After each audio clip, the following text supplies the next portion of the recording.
ជំរាបសួរសួស្តីអ្នកនរគ្នាខ្ញុំអរខៃនៅក្នុងវីដេអូនេះដែរខ្ញុំនឹងបង្ហាញពីសកម្មភាពរបស់ខ្ញុំពេញមួយថ្ងៃនៅថ្ងៃពហុថាខ្ញុំនឹងធ្វើអ្វីខ្លះតោះទៅមើលទាំងអស់គ្នាអញ្ចឹងនៅពេលព្រឹកខ្ញុំមានថ្នាក់ដែលមានមុខវិជ្ជា PW មុខវិជ្ជាថ្ងៃនេះគឺយើងឈៀលទេយើងគ្រាន់តែមករៀនស្ដាប់គោលពយល់តិចទៅបន្ទាប់ពី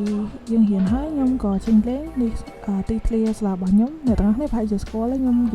មាននៅក្នុងសាលា IFL ហើយឥឡូវនេះបន្ទាប់ពីចេញលេងខ្ញុំចុះទៅញ៉ាំអីនៅជាន់ខាងក្រោមហើយបន្ទាប់ពីមើលមនុស្សហើយហ្នឹងហើយអីគឺសាកមីឆាគឺឆ្ងាញ់តែរៀងប្រៃតិច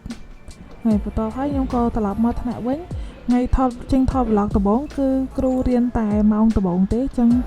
ម៉ោង 9 គ្រូដេញឲ្យទៅផ្ទះអស់លេងអញ្ចឹងទៅខ្ញុំឡើងគេ chill out អញ្ចឹងទៅខ្ញុំក៏ថតទីធ្លាអ្នកមើលអ្នកនរគ្នាមើលតិចទៅ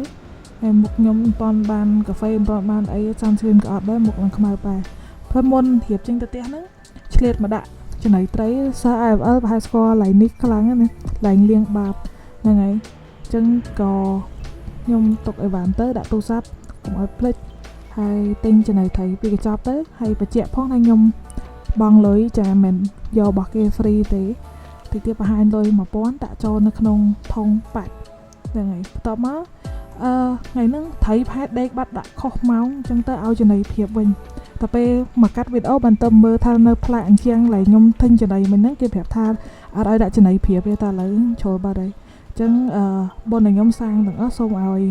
ខ្ញុំទទួលសំណាងល្អហើយបាបទាំងអស់សូមឲ្យធ្លាក់ទៅលើមិត្តភក្តិរបស់ខ្ញុំនេះថាលេងហ្នឹងហើយអញ្ចឹងបន្ទាប់ពីដាក់ចំណីឲ្យសោះហើយក៏ធ្វើដំណើរទៅរកពិភពវង្វេងគឺទៅរកម៉ូតូនិយាយចំណាយពេលប្រហែលចង់5នាទីនាំហៅម៉ូតូបានឥឡូវពងជិះចេញទៅហើយអានេះនិយាយអត់ដឹងភ្លេចបាត់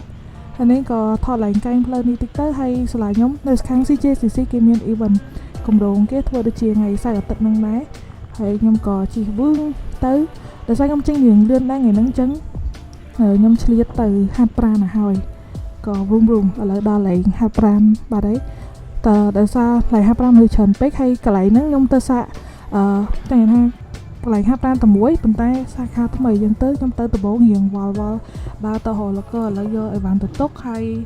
ក៏ឆ្លៀតទៅផ្លាស់ក្អាយខ្ញុំមកដល់លេងហាត់ប្រាណតាំងម៉ោង 9 កន្លះអញ្ចឹងសល់ពេលច្រើនសម្រាប់ហាត់នេះផ្លាស់ក្អាយហើយ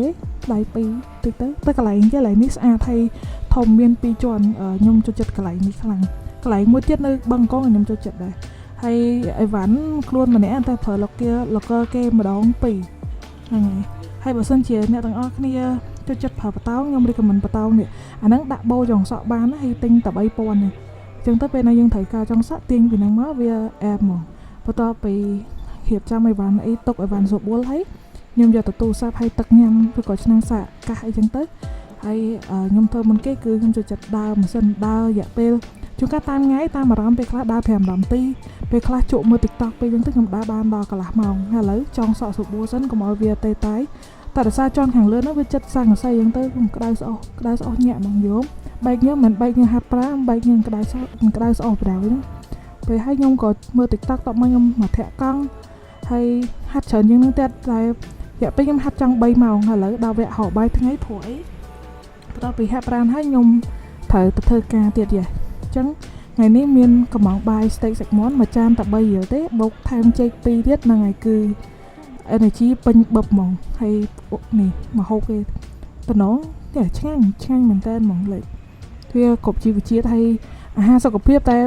សុខភាពហ្មងឆ្ងាញ់ទៅហើយបើថាណាគេចង់សាកអាចសាកនៅកន្លែងហ្នឹងបាននៅម្ដុំសូយ៉ាហើយតបមកខ្ញុំក៏ធ្វើការតែបានថតទេហើយយប់ឡើងឆ្លៀត meeting មួយកូនសិស្សម្តងទៀតហ្នឹងហើយអញ្ចឹងនឹងគឺជាសកម្មភាពដែលសែនវល់ពេញមួយថ្ងៃរបស់ខ្ញុំជាពិសេសអ្នកទាំងអស់គ្នាចូលចិត្ត Please follow or subscribe me and waiting for the next video. Bye!